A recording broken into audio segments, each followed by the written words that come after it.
the littlest thing in your day can set you in a direction that you don't even realize until it is so depressing.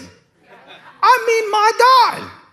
And you didn't even realize something so little. That's why I have to be so very careful what the first thing I look on my phone for when I get up in the morning.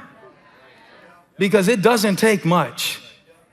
It doesn't take much. And I don't care who you follow on Instagram. They find a way into your feed. The people you unfollowed, they find a way back in. The algorithm will attack you. Somebody said the devil is a roaring lion. So is the Instagram algorithm. It is looking for someone to devour. That's why they call it a feed. I figured this out. He's looking to eat you alive. Something so little. It said that the word from Elijah's mouth controlled the weather system. How could something so small, how could a wet market on the other side of the world have you shut down and grounded from traveling? There's never been a better time for me to preach this message that I want to preach today, because everybody has to agree in this moment, if you've never agreed before, that the littlest thing in your life or the littlest thing in someone else's life can affect you in a way. I'm telling you right now that the littlest things in your life right now, if you can receive this word from the Lord today, are controlling the things. And maybe we can help make this connection through studying Elijah a little bit. Controlling the things that you have no control over. And I'll do my best to break it down as we move. I've always read Romans 8:28 with a very specific categorization. Romans 8:28 is my favorite Bible verse because it gets me through anything. It says that all things work together for the good of those that love God and are called according to his purpose. How could I have quoted it for so long and only seen it through the lens of good things and bad things? I always read Romans 8:28 that all things, whether good or bad, work together for the good for those who are called according to God's purpose.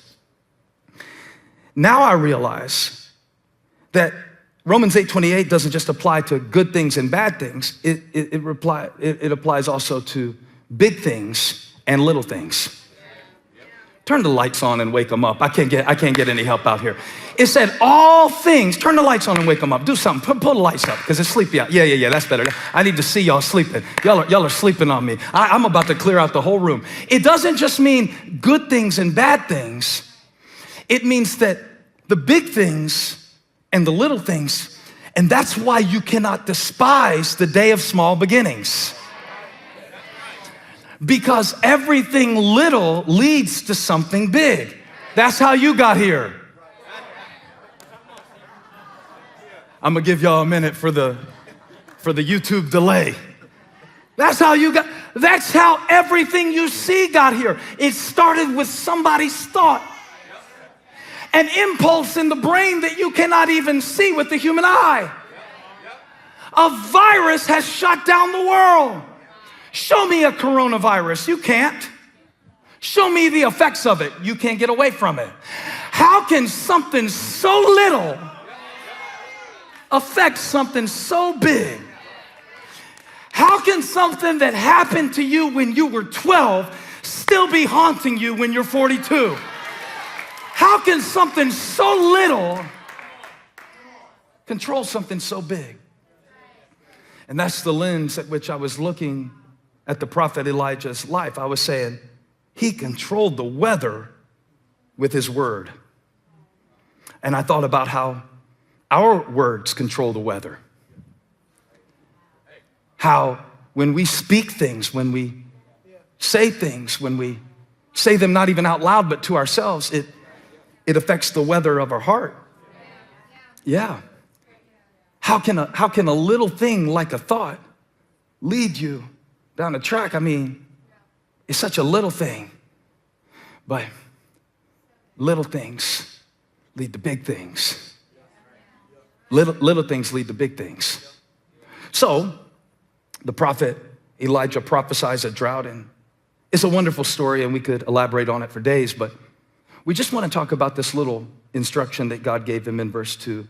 Then the word of the Lord came to Elijah, leave here, turn eastward, and hide in the Kerith ravine east of the Jordan. Okay. That verse right there, it kind of sounds on the surface like God will tell you everything that you need to do in your life. But I want to show you something very interesting about how God spoke to Elijah. One time someone asked me, what do you mean when you say God spoke to me? And he asked it very innocently. He said, I hear you preaching and say God spoke to me. I'm not sure God ever spoke to me. What do you mean when you say God spoke to me?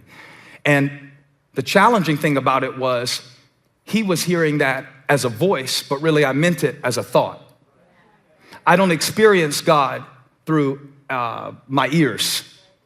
I experience him through my thoughts. And then I call it God spoke to me, but I didn't hear a voice. And here's what's interesting about how God was leading Elijah, because you gotta pay attention to the small things in the text, because the little things matter. It said, he told him, leave here, turn eastward, and hide in the Kerith ravine east of the Jordan. You will drink from the brook, and I have directed the ravens to supply you with food there. Whoa, can we stop for a minute and talk about how ridiculous? How's this gonna work?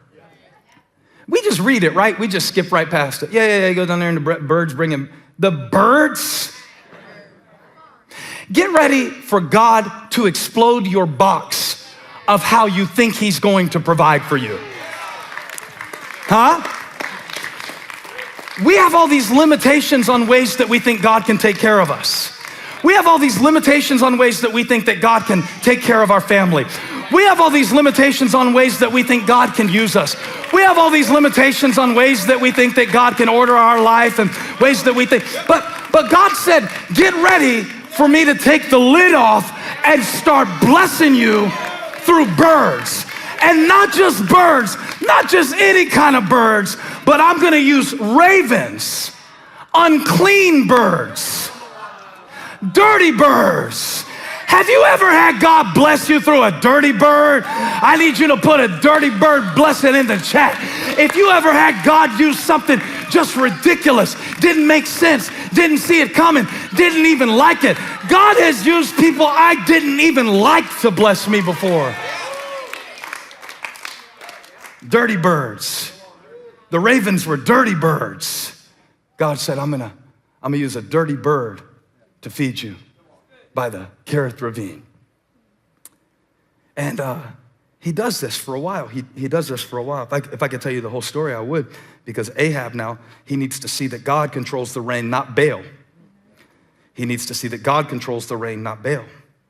He needs to know that God is in control, that God is not only in control of the big things in our life, but the small things in our life. Follow me, I promise you, this is a powerful, profound word for those who can receive it. And so he takes Elijah to a place where he feeds him what he needs in that season. Now, you've been in a season lately where God hasn't been feeding you the same way he used to feed you. And the word is so relevant right now because up until now, you had a certain way of how you thought it had to be. I had a certain way I thought church was supposed to be. I thought in order to have church, you had to let people in the building. But God took the lid off of that. Come on, God is trying to take the lid off of that just to show me that church is not just going to be contained to a physical location. And now I'm setting you up. God is trying to show you the same thing in your life. You've had some people leave you because God wanted to show you that you don't need them to make it. Less claps. Y'all were clapping when I talked about closing the church. That was weird. You just left me. Because watch what the Bible says. It says that every day the birds brought him bread in the morning and bread and meat in the evening, and he drank from the brook. But in verse 7, it says that sometime later, The brook dried up because there had been no rain in the land. Let's talk about cause and effect. The brook dried up because there had been no rain in the land. Why had there been no rain in the land? Because Elijah spoke, there will be no rain in the land. So now he is the victim of the consequence of his own obedience. It's cause and effect. And every day he goes out to get some water from the brook, there's a little bit less. And every day he goes out to get water from the brook, it's a little bit less. And every day he goes out to get water from the brook, it's a little bit less. And you gotta be wondering right about now, when is God gonna stop it from going down? Have you been wondering that lately? Like, when is God gonna stop it from decreasing? And this is not a message for everybody. If you're living in a time of overflow, it's wonderful. I'll see you next week. I'll preach next week on living in the overflow. But this message is about the little bit. Every time he came to the brook, this didn't happen all at once. It's just a little bit less, a little bit less, a little bit less, a little bit less, until the point where one day he comes to the brook and there's nothing there. And he has to move to the next miracle. So how does God move you to your next miracle? Let me ask you a question. It's a conversation now. Do you want God to lead you? How did God lead Elijah from the brook to the widow's house? How does God get us from where we are to where he's taking us? How does he get us from the good work he began to the good work he wants to finish? It may not be the way that you think, because the Bible says that God led Elijah to his next assignment through a limitation. Get my teaching stool. We often say things like, where God guides, he provides. And he does. He'll put a dirty bird to feed you by a brook. He'll show you a secret stash that nobody else in the neighborhood even knows about. How many know I'm right about it? God will encourage you in ways that are specific to you. But just as sure as that is true, this is also true. Sometimes God will lead you through what you lose. And this is the more painful thing to talk about, but I think it's very important. Is God trying to lead you by limitations? And is God trying to lead you just as much by the doors that he closes as the doors that he opens? If the brook had kept flowing miraculously, Elijah never would have left that spot. If Elijah never would have left that spot, he never would have met that widow. If he never would have met that widow and her family would have died of starvation. If he never would have gone to Zarephath, which was right in the heart of Baal territory, he never would have got to Mount Carmel, where he called down fire and the whole nation repented.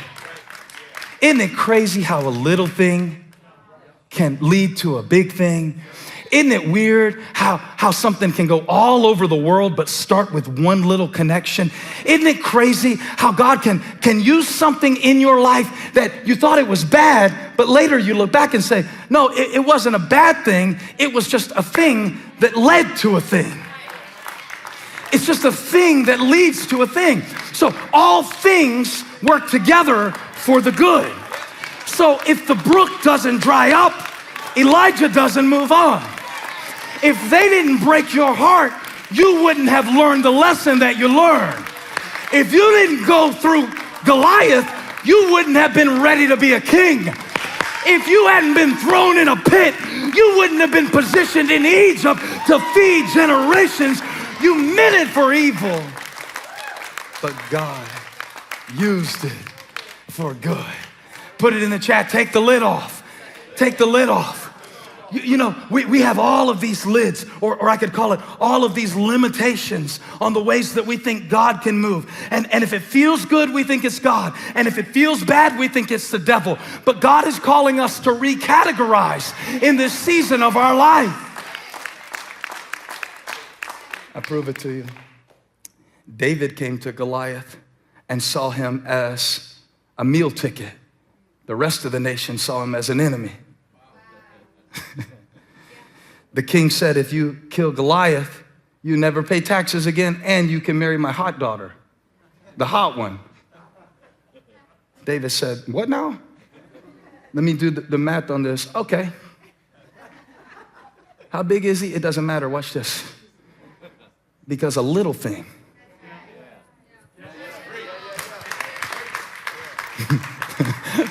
I'm waiting on him to catch up. You look like you know the power of a little thing. A little thing. Saul said, you're only a boy. You can't fight him. He's 9 feet tall. You think somebody as little as you can kill somebody as big as him? And David said, no. I only look little. See, the reason I look little is because I have to be hidden. I'm a secret weapon. A secret weapon can't be real big. God had to sneak me to the battle line. And how did he get there? How did he get there? Through bringing a lunch to his brothers. That's a little thing. What did he see when he got there? A 9-foot tall giant. That's a big thing. Isn't it crazy how a little thing can lead to a big thing? How you coming through Moncks Corner, South Carolina could lead me to Christ? Isn't that crazy? That I went to North Greenville and met my wife because you came through Moncks Corner, because you signed up for the ministry and you, obedience, little thing. Take the lid off a little. Because I found out that what you call little might be the thing that God leads you to what is exceeding abundantly above or beyond what you could ask or imagine.